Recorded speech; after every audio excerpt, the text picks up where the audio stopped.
Today we're driving the 2025 Mazda CX-70 Turbo S Premium Plus. This has 340 horsepower, 369 pound-feet of torque, a 3.3-liter turbocharged inline-six that's mated to an 8-speed automatic transmission.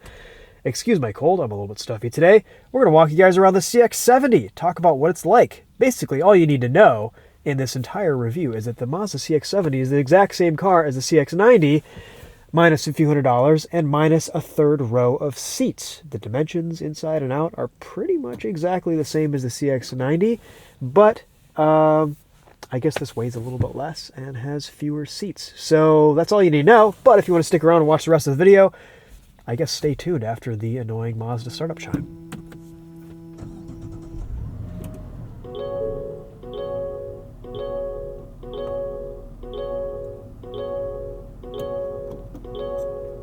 This Mazda CX-70 is painted in rhodium white premium.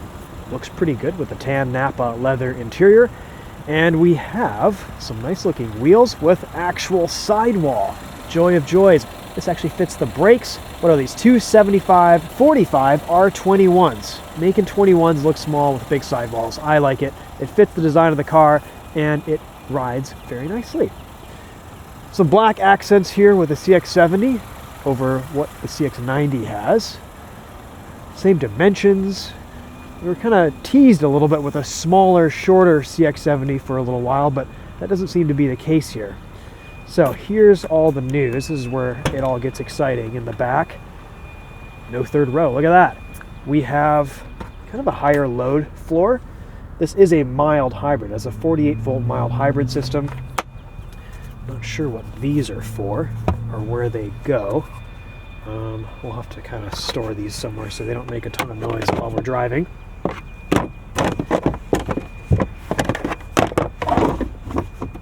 There we go. Hopefully that doesn't rattle around too much. But we've got some plug outlets back here. Look at that. Fold down the rear seats with the press of two buttons. Pretty flat loading floor. You take out the cargo cover, you've got a nice amount of space in the back of this CX-70. Just about the same amount of space as you have in the Mazda CX-90.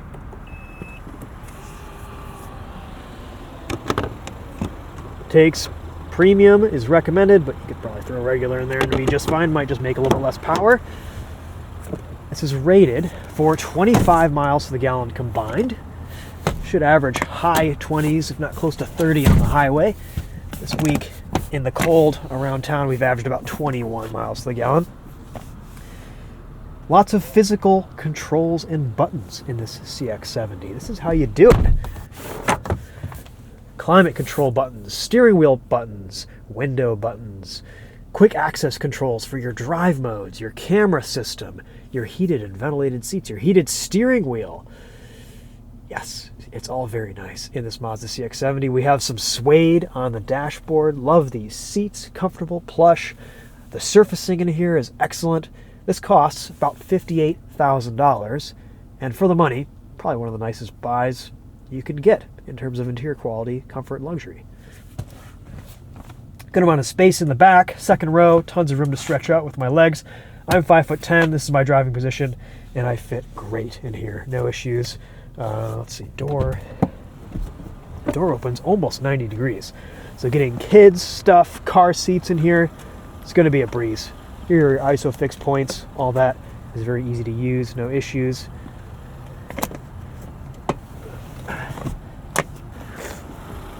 Let's pop the hood, take a look at this 3.3-liter turbocharged inline-six. This is the Turbo S, so it's got more power, 340 horsepower. Can't really see much except for some plastic. A little bit of leaky coolant. Oh well. Oops. Again, 23 miles to the gallon in the city, 28 on the highway. Sounds a little bit deeper and more gruff than I was expecting an inline-six to sound like from Mazda. I don't know for sure, but there may be a little bit of piped-in engine noise here too. I think we can safely assume that there is. Nice floor mats. Big, wide infotainment screen that does operate as a touchscreen in CarPlay. and I assume it does also on Android Auto. Mostly, though, you're going to be using this dial controller. And once you get accustomed to it, once you own a Mazda and live with this, it's a great system because it has quick access controls. So you can be anywhere in the infotainment, hit your navigation button, and it'll take you to navigation. Anywhere in the infotainment, hit your music button, it'll take you to whatever music is playing in Spotify or whatever app you're using. Pretty awesome. Same with phone and etc. The system is quick, responsive, the screen is nice resolution. It looks like my phone is finally pairing with this car wirelessly. It wasn't earlier this week. It seems to have fixed itself after I turned my phone off, turned my phone on. So maybe that was a phone issue, not a car issue. You do have USB ports right there, so you can have a wired connection if you so prefer. Cup holders, water bottle holders, not the biggest slots, and they do kind of run into this area here. Wireless charging. Drive modes, normal, sport, and off-road. Sport mode changes the gauge cluster.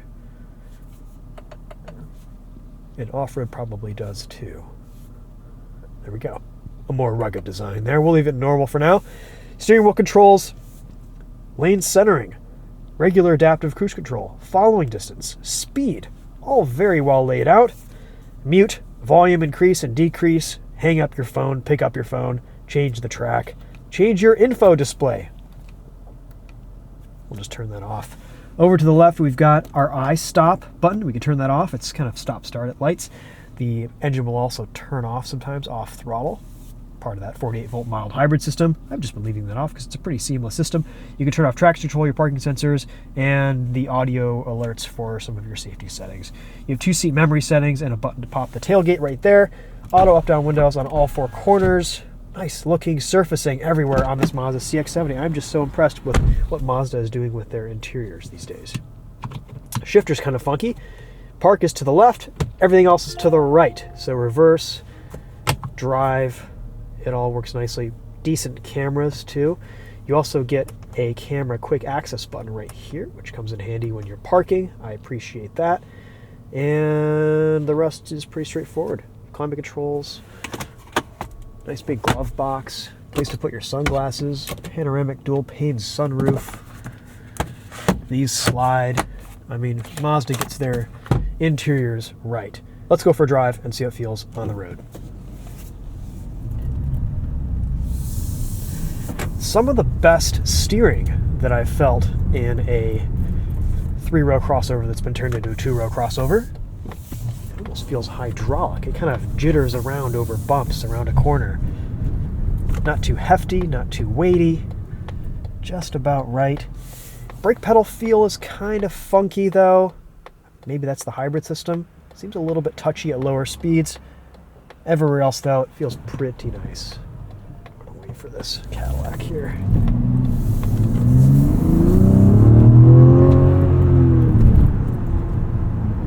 Good power here from the 3.3 liter turbocharged inline 6.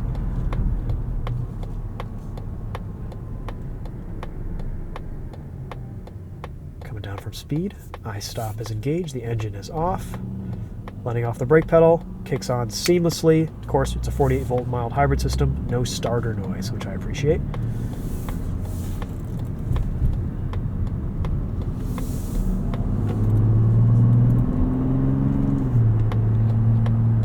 Good visibility all around.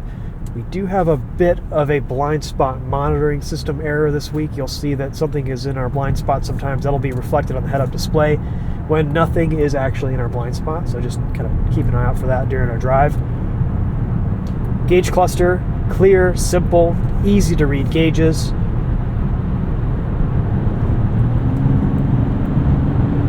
Transmission is nice and smooth. Feels like Mazda might have smoothed this out just a little bit, refined the tuning here.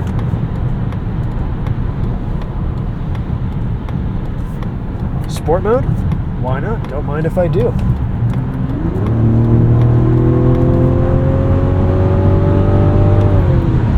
Good passing power.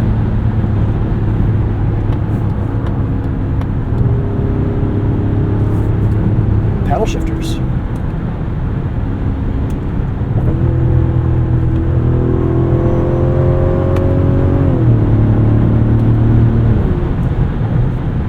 Is ample, maybe not as fast as you would expect out of a 340 horsepower Mazda CX-70, but it's torquey, Is this kind of your budget Porsche Cayenne? I kind of think so. Right, let's go back into sport mode here.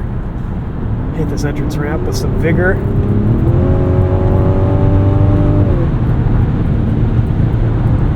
Hard on the brakes. Transmission's downshifting on its own, turning in for a crossover. This just drives great. Really nice balance on throttle. A little bit of a steering wheel dashboard rattle going on today. Pretty neutral handling with just a hint of understeer at the limit. I like the way this drives. Still in sport mode, we'll just leave it there for now.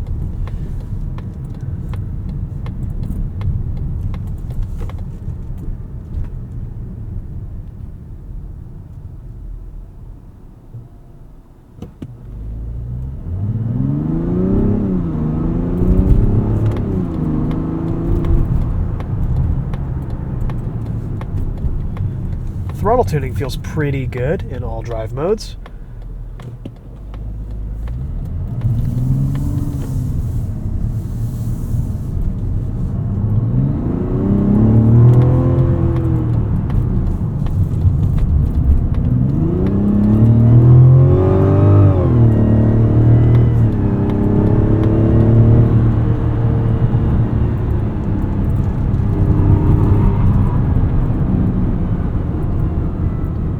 This is a steering system that kind of chatters away at you. I like it.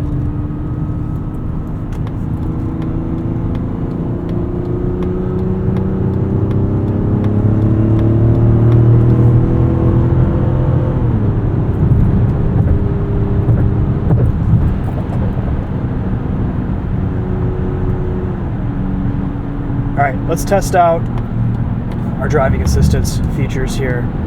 We have two options: steering assist and just regular adaptive cruise control. You can switch between the two right down here on the steering wheel button, which is quite convenient. System doesn't seem to prompt you to put your hands on the wheel when they're already on the wheel. Your gauge cluster changes when you engage either of the systems. It's all pretty seamless, works pretty well. You have a number of different following distance settings that are both represented in the gauge cluster and the head-up display. Closest following distance feels about right for most driving. Works great. One of the better driving assistance systems that I've used in a Mazda. Pretty quiet at speed too.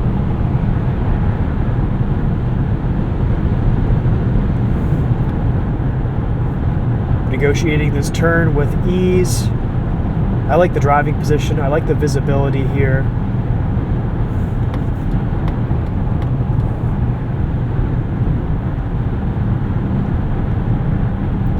Overall, a pretty seamless driving experience.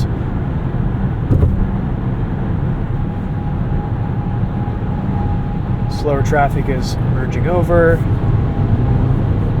Resumes its speed quickly. Very nice. Good highway cruiser. And again, you should average high 20s, not close to 30 mpg on the highway in this. Bose sound system is good.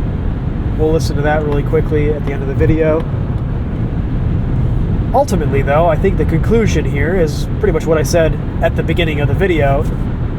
Why would you buy this if the CX-90 exists and it's pretty much all the same, if not just a few $100s more expensive?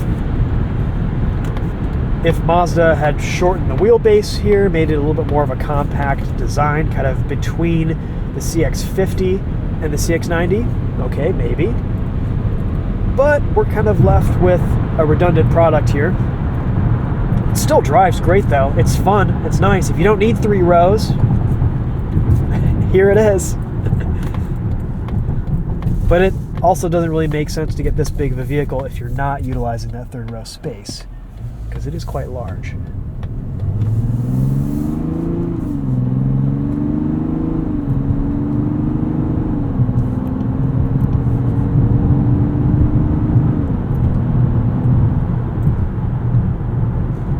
aside from a touchy brake pedal, Mazda really does get the driving dynamics right here. It is a bit strange to have this engine turning on and off often, but again, you can disable that.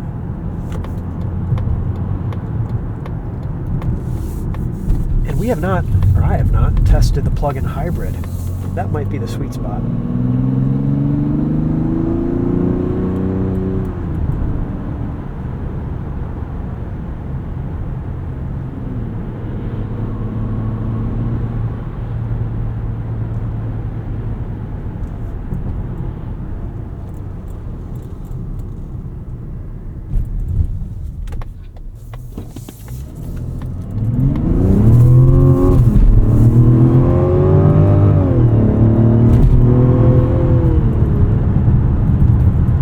It's definitely quick enough.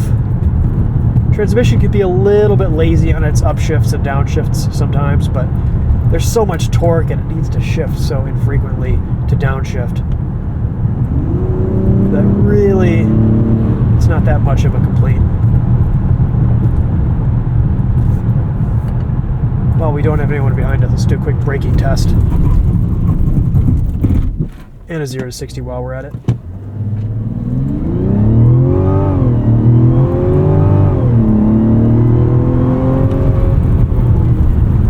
Okay, not too bad. Not blistering performance off the line. It can be a little bit sluggish sometimes until revs, boost, all tend to take time to build.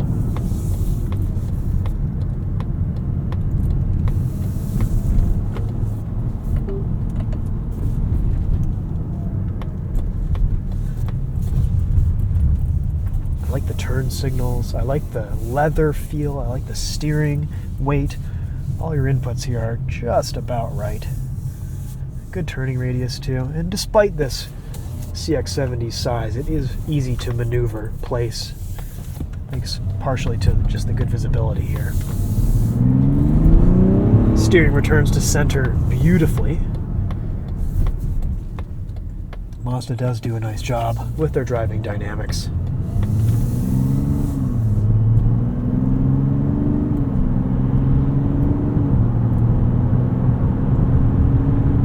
It's nice to see Mazda sticking with user-friendly interiors and just good driver-centric design. I think they realize that the people who buy their cars are going to be driving them and that they'll be in motion, and that when a car is being driven, it's easier to control with buttons instead of a screen.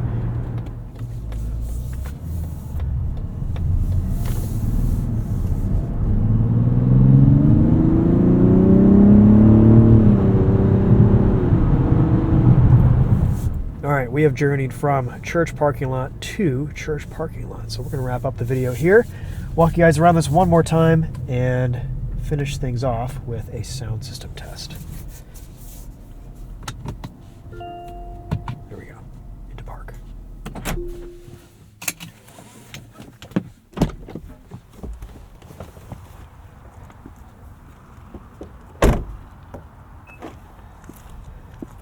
It would be nice to get proximity key on all 4 door handles.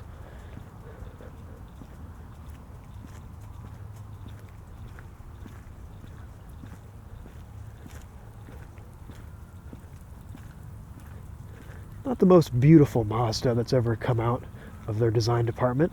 The front end is kind of funky looking. Doors are these huge slabs, but I guess it's okay. Honestly, the interior is so nice and it drives so well. I'm willing to forgive many of my complaints with this.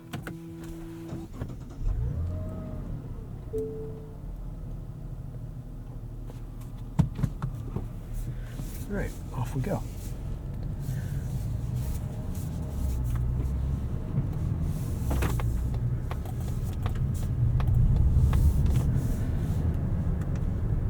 Hit the music button, press play, hit the navigation button.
a nice car. It's fun to drive. It's a seamless, easy driving experience. It feels like one of the few luxury bargains out there on the market. When everything is $70,000, $80,000 these days, this seems like good value. You can get into one of these for low 40s. You don't have to get the Turbo S. It's just a nice car, no matter how much you cut it. I'd still get the CX-90, but still, nice car. All right, that's it for this one. Thanks for watching, guys. We'll see you later.